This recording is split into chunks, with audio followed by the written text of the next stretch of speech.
Russell Westbrook deserve no money at all. Welcome to the Daily Thinker, where we discuss faith, basketball, and apologetics. Today I have an exciting episode for you guys. Skip Bayless, the legend in media, okay? Well known for his LeBron takes, and we know how his LeBron takes go and how he loved to defend Jordan, even though I do believe Jordan is the greatest player to ever play the game. Now, I never watched Michael Jordan, but I'm not here to talk about that. I'm here to talk about his latest comments about one of the greatest point guards to ever touch a basketball. Yes, Russell Westbrook is one of the greatest point guards to ever touch the basketball. We would never, ever in our lives see another point guard like Westbrook. Never again. So the disrespect that he receives every single year, doesn't matter what team he's on. OKC, his fault. Houston, his fault. Washington didn't get that much slander at all because nobody was expecting anything from Washington. And then you go to LA and he just had a horrible season with the Lakers. It just wasn't a good fit and things were not working out at all. Now, Skip Bayless said this about Russell Westbrook. Serious.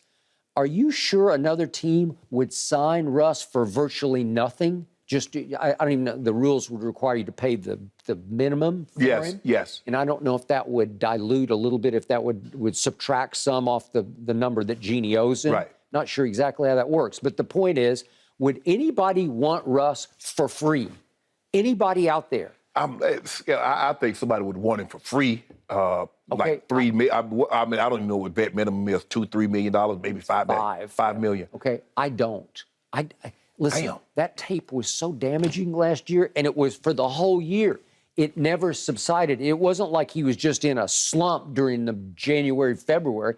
He slumped the whole year. He was the single worst three-point shooter in basketball. He was the fourth worst free throw shooter, led the league in turnovers per game until the last three when he sat and Trae Young barely passed him. Right.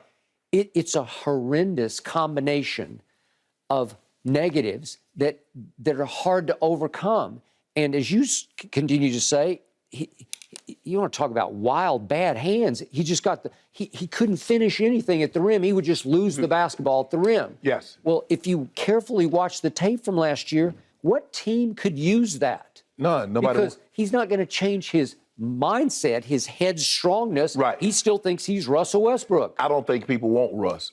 They just want those draft picks that the Lakers have. Okay, but what if he's just, okay, my scenario is if Jeannie says bite the bullet, just eat the 47. We owe him 47, but just tell him to go about go on his merry way. Go elsewhere. We release you.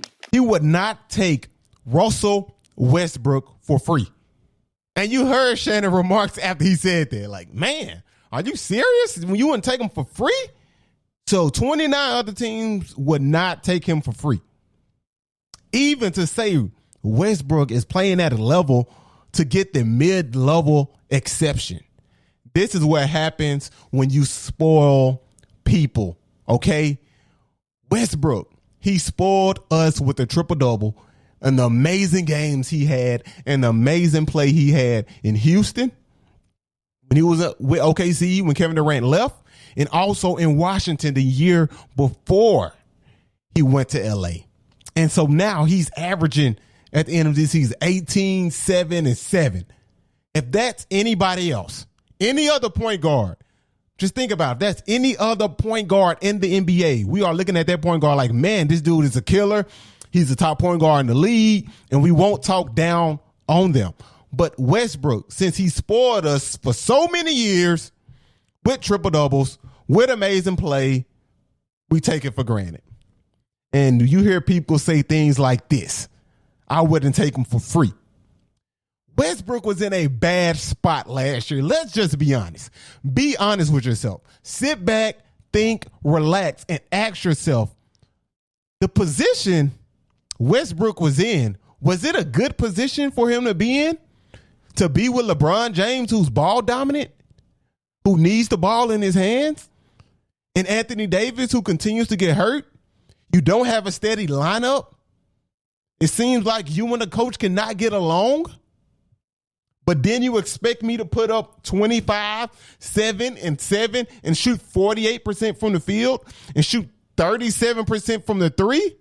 Are you kidding me? No way. This man has the ball in his hands.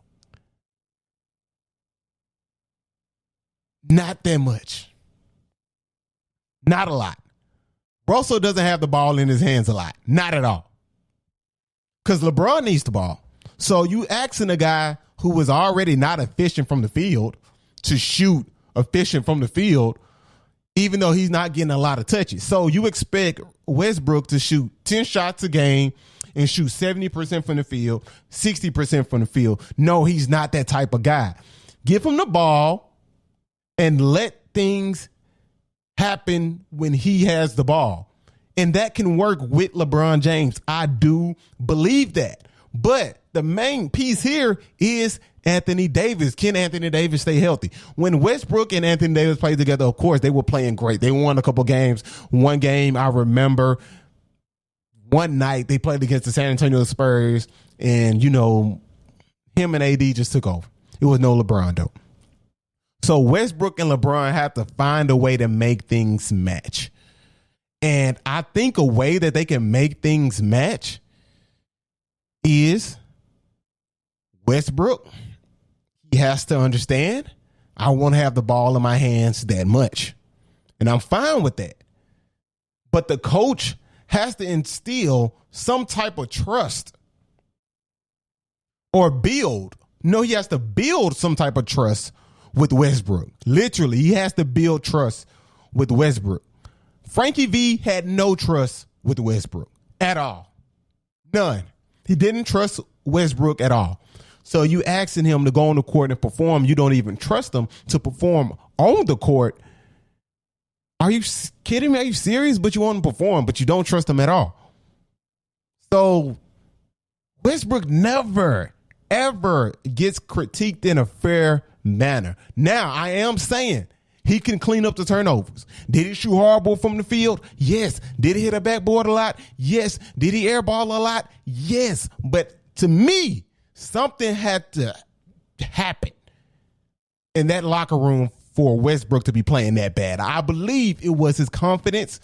Him and Frankie V's, relationship was horrible. It wasn't good from the outside looking in. I do not work for the Los Angeles Lakers. I am not in the locker room, or I'm not a part of the media team.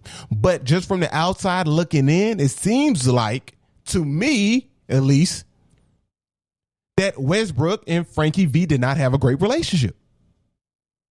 No trust at all. But then you expect him to perform. You expect him to perform, but you have no trust in him to perform on the court at all.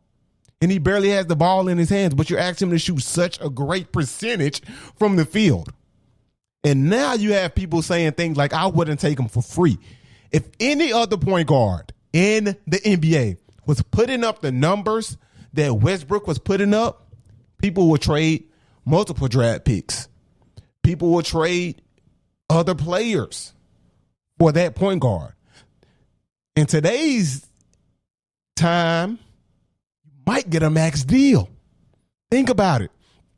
But Westbrook spoiled us so much with the triple-double, with the amazing play, doing great things every night. We got numb to it, and we expect Russell to play like that every single night in L.A. while not even having the ball in his hands, just even close to how much he had the ball in his hand in Washington, in Houston, or in OKC post Kevin Durant. Think about that. And then you didn't know who was going to be in the lineup every single night. Like, the Lakers are to blame for that horrible season last season. It's not Westbrook. It's not Anthony Davis. And it's not LeBron James. It's the whole organization as a whole. The entire organization needed to make some type of shift to get things right, because you don't know your starting lineup coming into every single game. You're changing your starting lineup almost every single game. Anthony Davis is out. LeBron is out. Westbrook played 78 games. And you're telling me a guy that played 78 games missed 4 games A guy that missed 4 games doesn't give effort. He's selfish. He only cares about himself. Are you serious? Are you kidding me? Are you kidding me? And the media has diminished Westbrook in general, saying that he's worth nothing and he should be a free player. After averaging 17 or 18 and 7 and 7, you would expect a lot of other point guards to do that, but they don't. He had a horrible season and still almost averaged a triple-double. Think about that. He has high expectations, of course, because he's a Hall of Famer. But the disrespect has to stop. Free? Really, Skip? Free? Shannon, mid-level exception for a player like Westbrook? Man, this is ridiculous. This is ridiculous, man. I just cannot believe the slander that comes this man's way. Y'all let me know in the comments below. Is Russell Westbrook washed? Does he deserve a mid-level exception? Or does Russell Westbrook deserve no money at all? Like Skip said, free. So, does Westbrook deserve no money at all or the mid-level exception? In my opinion, neither. Pay this man his money. He's still one of the greatest point guards in the NBA today. Those numbers he put up last season, a lot of point guards are begging or asking or hoping to put up numbers like he did. I know he shot horrible from the 3. I know he shot horrible from the field goal as well. But think about it. Just think about what he had to endure last season. Played 78 games, most of all the games. Anthony Davis was hurt.